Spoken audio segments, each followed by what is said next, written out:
Comment on peut traverser le temps des fêtes en allant chercher le maximum des communications puis des connexions sans tomber dans la relation haine-amour que moi je vis personnellement avec toutes les occasions de socialisation qu'on a qui nous sont souvent imposées. Des fois, j'avoue que c'est vraiment le fun.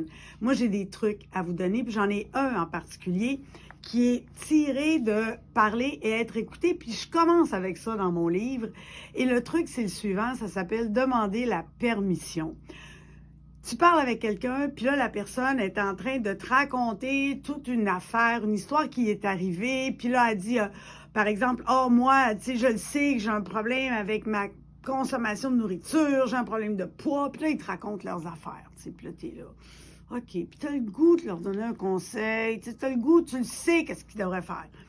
Avant de partager ta sagesse infinie, demande la permission.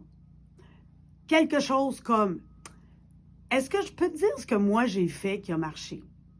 Ou bien, est-ce que je peux te donner mon idée là-dessus? Ça, c'est demander la permission de ce qui va venir après qu'on voudrait leur dire. Pourquoi c'est super utile? Parce que demander la permission, là, c'est comme une switch. La personne est en mode parler, elle t'explique, elle t'explique, elle t'explique. Puis là, tu poses une question, tu dis, est-ce que je pourrais dire ce que j'en pense? Faut qu'elle switch de « je suis en train de parler » à « oh, il y a une question ici » et ça la met en mode, elle écoute la question. Puis si elle répond « oui, vas-y », là, tu viens d'avoir un petit peu de place pour aller plus loin. Mais c'est tricky, là, parce que tu veux écouter la réponse avec tes oreilles, mais aussi avec tes yeux. Parce que souvent, là, quand je pose la question, je peux-tu te dire ce que je pense? La personne, elle dit, ben oui, tu peux me dire ce que tu penses. Et elle continue à me parler. Fait qu'il n'y en avait pas de place. Elle n'avait pas fini de vouloir t'expliquer.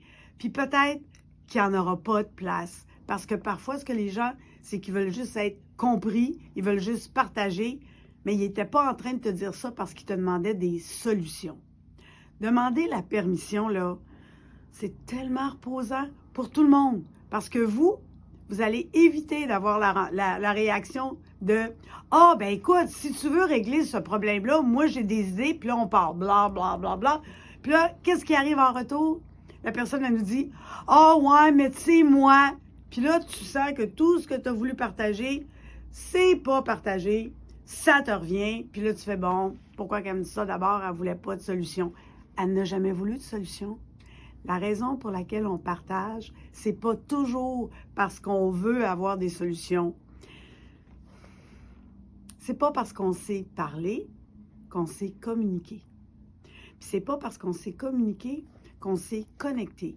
Puis demander la permission, ça aide tellement à la fois d'être capable de connecter, puis de partager réellement notre sagesse infinie. Ça, c'est un de mes conseils pour le temps des fêtes. Essayez ça, puis donnez-moi vos avis.